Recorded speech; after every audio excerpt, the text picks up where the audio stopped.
Hi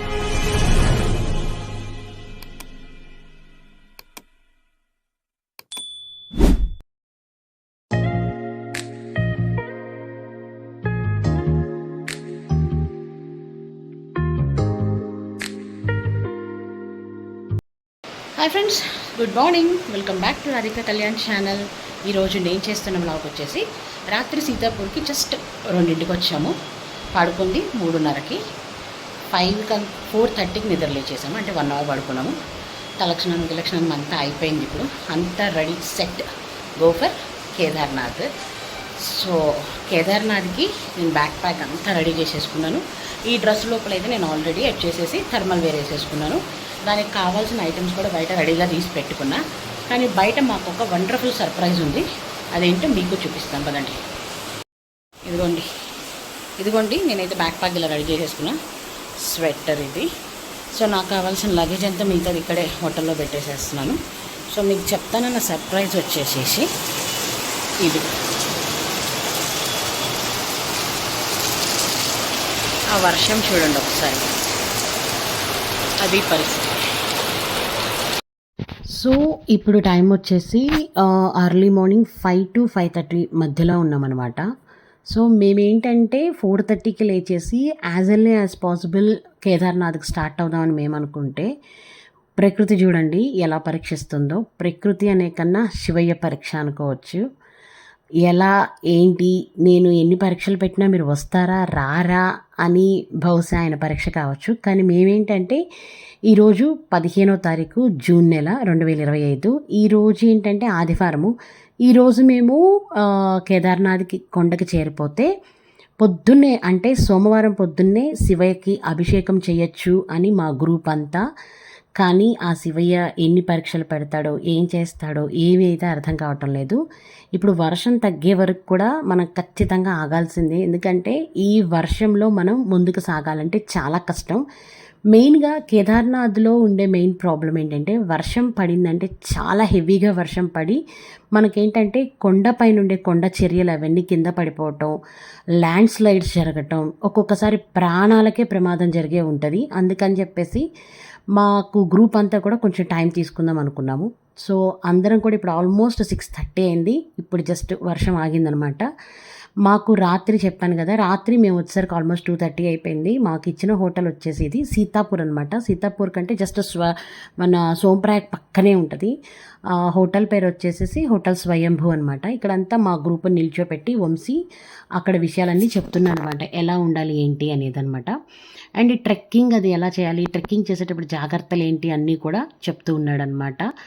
water తీసుకోండి, trekking చేసేటప్పుడు ఇష్టం వచ్చినట్టు నడవద్దు, ఫాస్ట్గా నడిచేయాలని, చాలా నెమ్మదిగా ట్రెక్ చేయండి, వాటర్ తీసుకుంటూ కొంచెం వాటర్ తీసుకుంటూ నెమ్మదిగా ట్రెక్ చేయండి అని చెప్తున్నాడు అనమాట. ఎందుకంటే తనకి ఆల్మోస్ట్ 2023 నుంచి కూడా కేదార్నాథ్ ట్రెక్కింగ్ అనేది తనకు అలవాటైపోయిన విషయం అనమాట.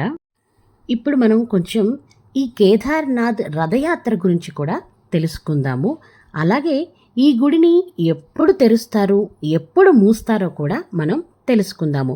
కేదార్నాథ్ డోలి యాత్ర అంటే చాలామంది గౌరీకొండ నుండి ప్రారంభమవుతుంది అని అనుకుంటారు. కానీ ఈ డోలి యాత్ర కేదార్నాథ్ గుడి తలుపులు తెరచే 5 రోజుల ముందు నుండి ఊకిమట్టు నుండి ప్రారంభమవుతుంది. ఊకిమట్టు నుండి ప్రారంభం అయ్యి కేదార్నాథ్ దేవస్థానంకి ఉత్సవ విగ్రహం చేరడంతో ఈ యొక్క యాత్ర ముగుస్తుంది. కానీ ఈ 5 రోజుల యాత్ర మొత్తం 70 కిలోమీటర్ల వరకు సాగుతుంది. కానీ చాలామంది గౌరీకొండ నుండి డోలీతో పాటు కూడా కేదార్నాథ్ స్వామి దేవస్థానానికి చేరుకుంటారు. ఈ సంవత్సరం మనకి ఈ కేదార్నాథ్ దేవస్థానము మే 2వ తారీఖున తలుపులు తెరవబడినాయి అన్నమాట. మనకి ప్రతి సంవత్సరం ఈ గుడిని అక్షయ తృతీయ రోజు తెరచి దీపావళి పండుగ తరువాత మూసివేస్తారన్నమాట. అంటే 6 నెలలు మనుషులతోనూ 6 నెలలు దేవతలతో పూజలు అందుకుంటున్న ఏకైక దేవస్థానం ఏంటి అంటే మనకి కేదార్నాథ్. కేదార్నాథ్తో పాటు బదరీనాథ్ కూడా ఇలాగే 6 నెలలు దేవతలతో 6 నెలలు మనుషులతో పూజలు అందుకుంటూ ఉంటుంది. కానీ ప్రస్తుతం మనం కేదార్నాథ్ గురించి మాట్లాడుకుందాము. ఇప్పుడైతే చూడండి, మనకి కేదార్నాథ్ డోలీ యాత్ర ఊకి మఠ్ నుండి ప్రారంభమైంది. చూడండి ఎంత కన్నుల పండుగగా ఈ యొక్క రథయాత్ర జరుగుతుందో చూడండి. కొన్ని లక్షల మంది ఈ రథయాత్రలో పాల్గొంటారు. ఇక్కడ నుండి నా ప్రయాణ విశేషాలు మీకు చెప్తున్నానండి. నేను వచ్చేసేసి ఎక్కడి నుంచి స్టార్ట్ అవుతున్నాను ఇవన్నీ కూడా నేను మీతో షేర్ చేసుకోబోతున్నాను. అలాగే మన ఈ ప్రయాణంలో స్వామివారి ఆలయ చరిత్ర, చూడవలసిన ప్రదేశాల గురించి కూడా నేను మీతో షేర్ చేసుకుంటాను. ఇప్పుడైతే మేము సీతాపూర్ నుండి సోంప్రయాగ్కి 2 కిలోమీటర్లు ఉంటుంది.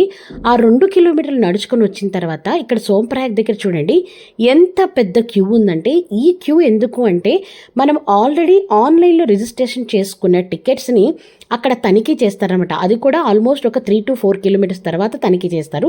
నేనైతే ఈ బామ్మగారిని తీసుకొని క్యూలో కాకుండా పక్క నుండి వెళ్ళిపోతున్నాను అనమాట. ఈవిడ పెద్దావిడ కాబట్టి పక్క నుంచి వదిలేశారు.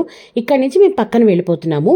ఆ క్యూ అంతా తప్పించుకొని మా తనిఖీ కూడా పూర్తయిపోయిందనమాట. అదంతా అయిపోయిన తర్వాత మేము ఇంకా ఇక్కడ యాక్చువల్గా అయితే డోలీ కోసం ప్రయత్నించాము. డోలీ మాకు దొరకలేదనమాట ఆదివారం అవ్వటం వల్ల. సరే ఇంకా ఏదైతే అది అయింది అని చెప్పేసి మేము హార్స్ ఎక్కుదాము అని హార్స్ కోసం వెళ్తున్నాం అనమాట. ఇప్పుడు మనం హార్స్ తీసుకోవాలన్నా కూడా అక్కడ హార్సెస్ తీసుకోవడానికి ఒక పర్టికులర్గా ఒక ప్లేస్ ఉంది. అది గవర్నమెంట్ వాళ్ళు నిర్ణయించిన రేట్లకు ఇస్తారనమాట. ఒకళ్ళకి వెళ్ళడానికి 3,500 తీసుకుంటారు, రావడానికి 2,500 తీసుకుంటారు. ఇది కేవలం ఒకవైపు మాత్రమేనండి.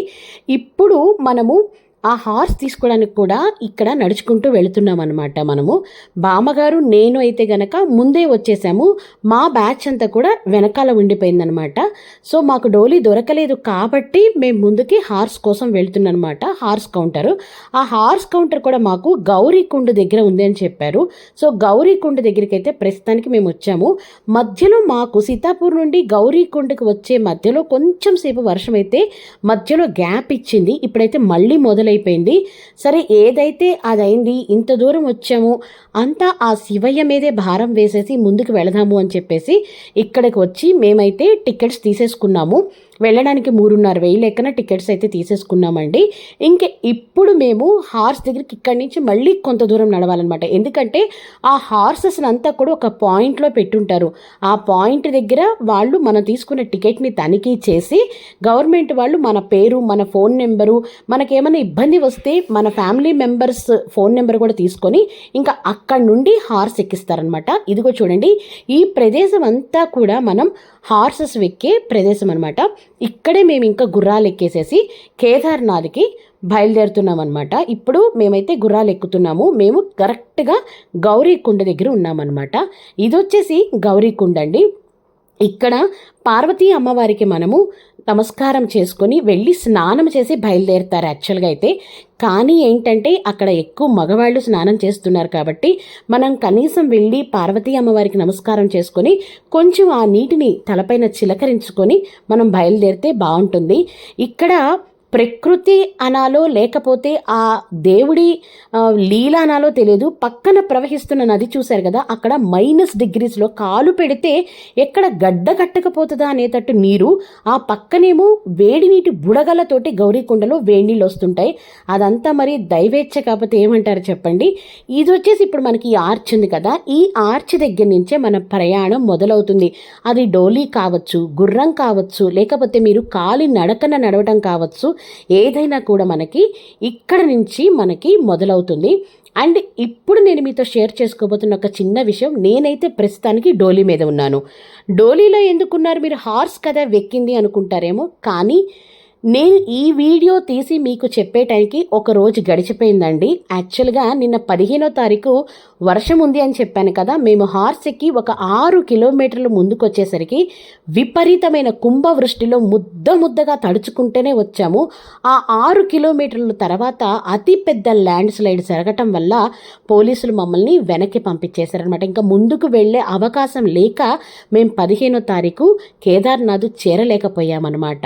అందువల్ల మేము మేము ఆ రోజు రాత్రి గౌరీకుండులోనే బస చేసి అక్కడి నుంచి తెల్లవారుజామున మళ్ళీ 4 అదృష్టవశాత్తు మాకు డోలీ దొరికిందనమాట. నేను బామ్మగారి ఇంకొక అమ్మాయి కూడా డోలీ తీసుకొని మేమిప్పుడు కేదార్నాథ్కి బయలుదేరామైతే, అంటే సోమవారం ఉదయం బయలుదేరాం, 16వ తారీఖు అనమాట.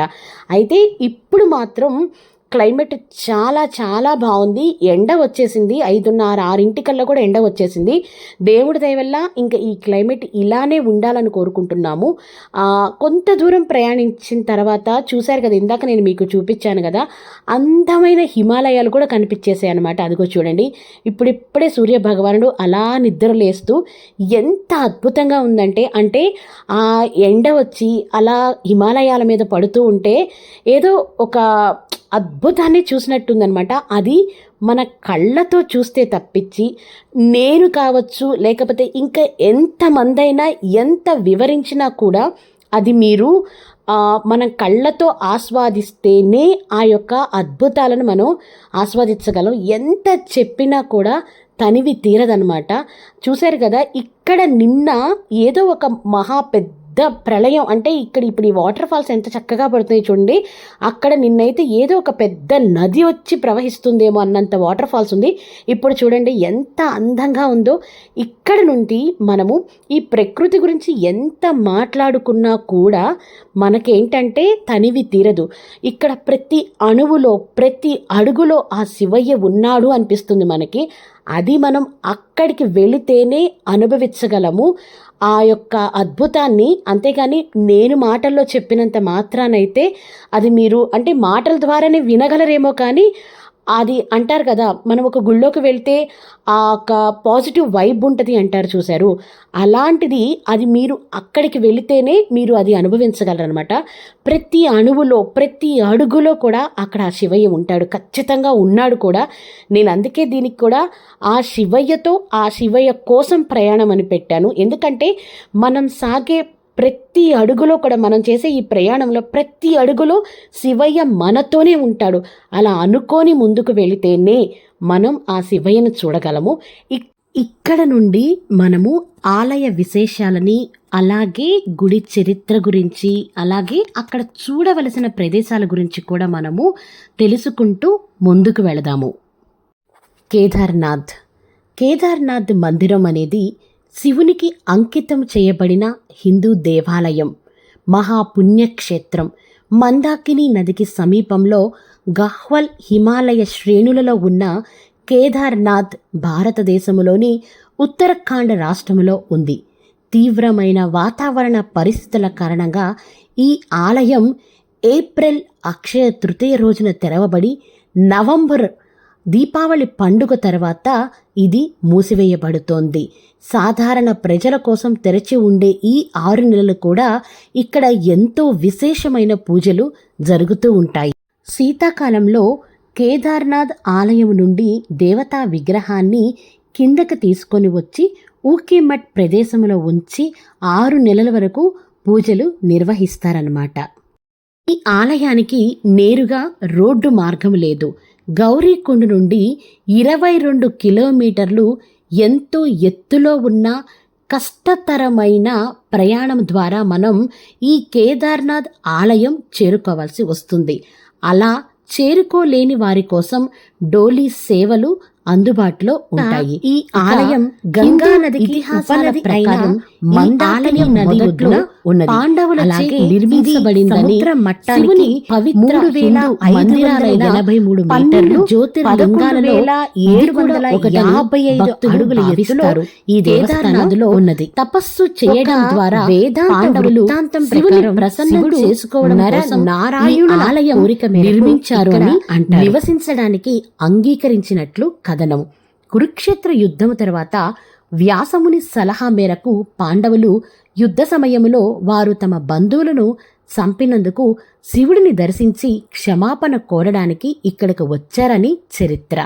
అది ముందుగా గ్రహించి శివుడు వారిని క్షమించడానికి ఇష్టపడక ఎద్దుగా మారి కొండపై ఉన్న పశువుల మధ్య దాంకున్నాడు. పాండవులు ఎద్దు రూపంలో ఉన్న శివుడిని గుర్తించే సమయంలో ఆ రూపం నేల మీద పరుండి మునిగిపోయి అదృశ్యమయ్యింది. పాండవ సోదరులో ఒకడైన భీముడు శివుని రూపంలో ఉన్న ఎద్దు తోకను పట్టుకొని వారి ముందు హాజరు కావాలని వారిని క్షమించమని బలవంతం చేశాడట.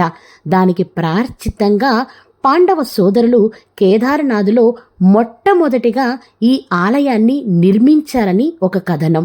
శివుని శరీర భాగాలు తరువాత మరో 4 ప్రదేశాలలో కనిపించాయి. కావున సమిష్టిగా ఈ 5 ప్రదేశాలను 5 కేదారాలని అంటారు. ఫైనల్లీ వచ్చింది, ఆ రోజు వచ్చింది. ఎంతగానో ఎదురు చూస్తున్నా నా కళ నెరవేరింది. కేదార్నాథ్కి వచ్చాను, కేదార్నాథ్లో ఉన్నాను. అదిగోండి కేదార్నాథుడు గుడి. నేను ఈరోజు పొద్దున 11:30కి వచ్చాను కేదార్నాథ్కి. దర్శనం మాకు రేపు ఎర్లీ మార్నింగ్ 2:30కి పొద్దున్న అభిషేకం, మొదటి అభిషేకం. సో ఈరోజు అంతా ఇక్కడే చక్కగా స్టే చేసి కేదార్నాథ్ స్వామి సన్నిధిలో స్టే చేస్తున్నాము. చాలా హ్యాపీగా ఉంది. దర్శనం జరగడమే గొప్ప అనుకుంటే ఆయన సన్నిధిలో నిద్ర చేస్తున్నాను నేను. ఉండి రేపు పొద్దున స్వామివారికి మొదటి అభిషేకం చేసుకొని అక్కడి నుంచి బద్రీనాథ్కి వెళ్తున్నాము. సో కేదార్నాథుడు ఫైనల్లీ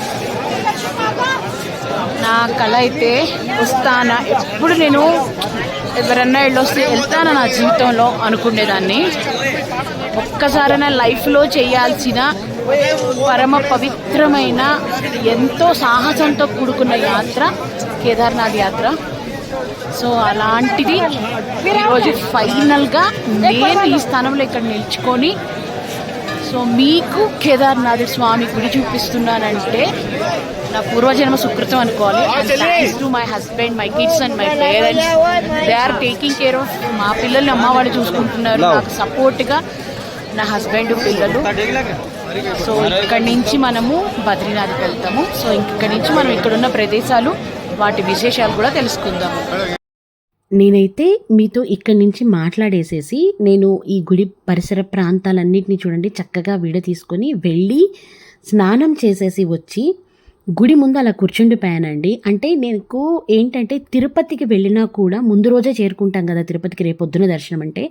ఆ రోజు రాత్రి పూట ఏంటంటే నాకు కొంతసేపు గుడి ముందు కూర్చుండే అలవాటు అనమాట. అలాగే ఇక్కడ నేను అసలు మా గ్రూప్ని ఎవరిని పట్టించుకోలేదు. నేను నా రూమ్కి వెళ్ళిపోయాను, చక్కగా స్నానం చేసేసి వచ్చి గుడి ముందు కూర్చుండిపోయాను అనమాట. అలాగా కూర్చొని అలా చూస్తూ ఉన్నాను అనమాట గుడిని. ఎందుకంటే ఇంతటి కష్టతరమైన యాత్ర మళ్ళీ నేను చేస్తానో లేదో నాకు తెలియదు. మళ్ళీ ఆ శివయ్య అంతటి భాగ్యాన్ని నాకు ఇస్తాడో లేదో తెలియదు. కాబట్టి వచ్చి అలా కూర్చుండిపోయాను. ఎందుకంటే ఇక్కడ ఆ శివపార్వతులు స్వయాన వాళ్ళు నడిచిన ప్రదేశం ఇది. ఇప్పటికీ అక్కడ కొలువు తీరి ఉన్న ప్రదేశం. అక్కడ కూర్చొని అలా గుడిని చూస్తూ ఉండిపోయాను. కళ్ళెమ్మటి నీరు ధారలుగా కారిపోతుంది. ఎందుకంటే అలా చూస్తూ ఉండిపోయాను. తెలియదు, అదంతే ఆనందమేది, కష్టం కాదు, ఆనందం. అంతలోపల మా ఫ్రెండ్స్ అంతా కాల్ చేసి ఎక్కడున్నావక్క అంటే నేను పలానా చోట కూర్చొని ఉన్నానన్నాను. సో లేచి అందరం కలిసి పరిసర ప్రాంతాలను చూద్దామని చెప్పేసి లేచి ఇదిగోండి ఇలా నేను మీకు షూట్ చేస్తున్నాను అనమాట. ఇదంతా గుడి సైడ్ వైజ్ అనమాట, సైడ్ అనమాట ఇదంతా. అండ్ ఇక్కడ మీకు కనిపిస్తున్న చిన్న గుడి ఉంది కదా, ఆ గుడిలో కూడా సేమ్ కేదారేశ్వర స్వామి లింగం ఎలాగైతే ఉంటుందో అక్కడ కూడా అలాంటి లింగమే ఉంటుంది. అది మేము దర్శించుకొని వచ్చాము. అండ్ ఇక్కడ నుంచి అంటే మన కేదార్నాథ స్వామి గుడి నుంచి ఒక 500 మీటర్లు నడుచుకొని వెళితే ఆ పైన నేను మీకు చూపిస్తున్నాను చూశారు, ఒక 2 కిలోమీటర్ల వరకు ఉంటుంది. అక్కడ వచ్చేసి కాలభైరవుడి దేవస్థానం ఉందన్నమాట. ఆ కాలభైరవుడి దేవస్థానం కూడా దర్శించుకోవడానికి మనం వెళ్ళాల్సి ఉంటుంది. అండ్ ఇది వచ్చేసేసి ఇది చెప్పాల్సిన ప్లేసు. నేను ఇప్పటి నుంచో వచ్చి తాకి నమస్కారం చేసుకోవాలనుకుంటున్న ప్లేసు ఇది. గుడికి మనకి బ్యాక్ సైడ్ అనమాట. మీ అందరికీ తెలిసే ఉంటుంది నేను దేని గురించి చెప్పబోతున్నాను అనేది. 2013లో గుడిని కాపాడిన పరమ పవిత్రమైన రాయి, మనం రాయి అనకూడదు, ఇది వచ్చేసి భీమశిల అండి. ఈ భీమశిల వల్లే మనకి 2013లో జరిగిన వరదల నుంచి మనం గుడిని కాపాడుకోగలిగాము. ఆ తర్వాత వచ్చేసి ఇంకా ఇప్పుడు అలా అన్ని చుట్టుపక్కల పరిసర ప్రాంతాలన్నీ కూడా చూసుకొని మేము అక్కడ ఎదురు చూస్తున్నాము. ఎందుకంటే ఇక్కడ సాయంత్రం 6:30 నుంచి 7:30కి గంగా హారతి ఉంటుందన్నమాట. ఆ గంగా హారతి కోసం మేమందరం కూడా ఎదురు చూస్తూ ఉన్నామన్నమాట. ఇప్పుడు గంగా హారతి చరిత్రను మీకు చెప్పబోతున్నాను. మేము ఎంతగానో ఎదురు చూస్తున్నామో గంగా హారతి గురించి. ఇక్కడికి వచ్చిన ప్రతి ఒక్కరూ ఖచ్చితంగా ఈ గంగా హారతి మాత్రం మిస్ కావద్దండి. ఈ గంగా హారతి కోసం కొన్ని వేల మంది ఎదురు చూస్తూ ఉంటారు. ఇదిగోండి, మనం ఎంతగానో ఎదురు చూస్తున్న గంగా హారతి ప్రారంభమైంది. ఈ హారతి చూడాలంటే ఎన్నో జన్మల పుణ్యం చేసుకుని ఉండాలి. అసలు ఇక్కడికి రావాలంటేనే ఎన్నో జన్మల పుణ్యం చేసి ఉండాలి. శివయ్య ఆజ్ఞ లేనిది చీవైనా కుట్టదంటారు. అలాంటిది ఇక్కడికి రావాలంటే ఆయన ఆజ్ఞ లేనిది ఒక్క అడుగు కూడా మనం వేయలేము. ఈ హారతిని స్వామివారికి ప్రదోష సమయంలో అంటే సాయంత్రం 6 గంటల నుండి 7 గంటల వరకు, అంటే 1 గంట సేపు కన్నుల పండుగగా ఈ హారతి ఇస్తారండి. ఈ హారతిలో పంచహారతులు ఉంటాయి. ఈ హారతిని గంగమ్మకి బయట ఉన్న నందికి కూడా ఇస్తారు. మీకు కనిపిస్తున్న పూజారులు మొత్తం 5గురు ఉంటారండి ఇక్కడ. ఒక్కొక్కరికి ఒక్కొక్క సంవత్సరం ఇక్కడ పదవీ కాలం ఉంటుందన్నమాట. తెల్లవారుజామున 1 గంటకి మొదటి అభిషేకం చూడండి. ఇప్పుడు టైం ఎగ్జాక్ట్గా 1:30 అయింది. 1 గంటకి మేము పొద్దున్న అభిషేకానికి వచ్చాము కేదార్నాథ్లో. ఎంత అద్భుతంగా జరిగిందంటే మా చేతులారా మేమే స్వామివారికి అభిషేకం చేశాము. అంటే నెయ్యి పూసాము, నీళ్లతోటి గంధముతోటి అంతా చేసి ఎంత అద్భుతంగా చేయించాడు వంశీ. మేము వచ్చింది వంశీరెడ్డి టూర్స్ అండ్ ట్రావెల్స్ ద్వారా వచ్చాము. ఎంత అద్భుతంగా అంటే అసలు చాలా చాలా చాలా బాగా జరిగింది. ప్రతి ఒక్కరికి ఏంటంటే మనకి జన్మలో ఒక్కసారైనా ప్రతి హిందూకి కేదార్నాథ్, బద్రీనాథ్, గంగోత్రి, యమునోత్రి దర్శనం చేసుకోవాలని ఆశ ఉంటుంది. ఈ రోజైతే మాత్రం మహా అద్భుతంగా చేయించాడు వంశీ. మాత్రం నిజంగా రుణపడిపోయినాను. చాలా థ్యాంక్స్ వంశీ. అండ్ అల్టిమేట్ దర్శనం, కళ్ళలో నీళ్ళు ఆగట్లేదు. ఎంత అద్భుతంగా అంటే నేను కళ్ళలో కూడా అనుకోలేదు, వస్తానని అనుకోలేదు. అలాంటిది ఇంత బాగా అభిషేకం అంటే ఆగట్లేదు అనమాట. So thank you so much. అభిషేకం పూర్తయిన తర్వాత మేము ఇంకా 3:30 వరకు రూమ్లో రెస్ట్ తీసుకొని తెల్లవారుజామున 4 గంటలకి తిరుగు ప్రయాణం మొదలు పెట్టామండి. ఇక్కడి నుంచి మేము మళ్ళీ సీతాపూర్కి వెళ్ళి సీతాపూర్ నుంచి బద్రీనాథ్ బయలుదేరిపోతున్నాము. ఇది నా తిరుగు ప్రయాణం అండి. నేను తిరుగు ప్రయాణంలో కూడా డోలీనే మాట్లాడుకున్నాను అనమాట. ఎందుకంటే నాకు నడిచేంత ఓపిక అయితే లేదండి. అండ్ ఇంకోటి ఏంటంటే ఎక్కటం కన్నా కూడా దిగటం చాలా చాలా కష్టతరంగా ఉంటుంది అన్నమాట. ఎందుకంటే మోకాళ్ళకి చాలా కష్టంగా ఉంటుంది. అందుకే రిటర్న్ కూడా నేను డోలీ మాట్లాడేసేసుకున్నాను. వెళ్ళేటప్పుడైతే 10,000 తీసుకున్నారు, వచ్చేటప్పుడైతే 11,500 తీసుకున్నారు. అలాగే వీళ్ళకి మధ్యలో మనము భోజనాలు, టిఫిన్లు, వాళ్ళకి కావాల్సిన స్నాక్స్ కూడా మనమే పెట్టించాల్సి ఉంటుందన్నమాట. ఇప్పుడు మేము కిందకి వెళ్ళిపోయి సీతాపూర్ దగ్గరికి మేము ముందు తీసుకున్న రూమ్ దగ్గరికి వెళ్ళి అక్కడి నుంచి మేమందరం బద్రీనాథ్కి బయలుదేరుతామన్నమాట. ఇది నా యొక్క కేదార్నాథ్ యాత్ర విశేషాలు. అండ్ ఇక్కడ అలా వెళ్తున్నప్పుడు చక్కగా చిన్న చిన్న సెలయేళ్ళు, మంచి వాటర్ ఫాల్స్, ఎంతో ప్రకృతి ఆహ్లాదంగా ఉండటం వల్ల చిన్న చిన్న క్లిప్స్ తీసానమాట. సో ఈ యొక్క వ్లాగ్ మీకు ఎంతో ఉపయోగపడింది అనుకుంటున్నాను. ఈ వ్లాగ్ ద్వారా మీరు కూడా కేదార్నాథ్ రావాలనుకుంటే రావచ్చండి చక్కగా.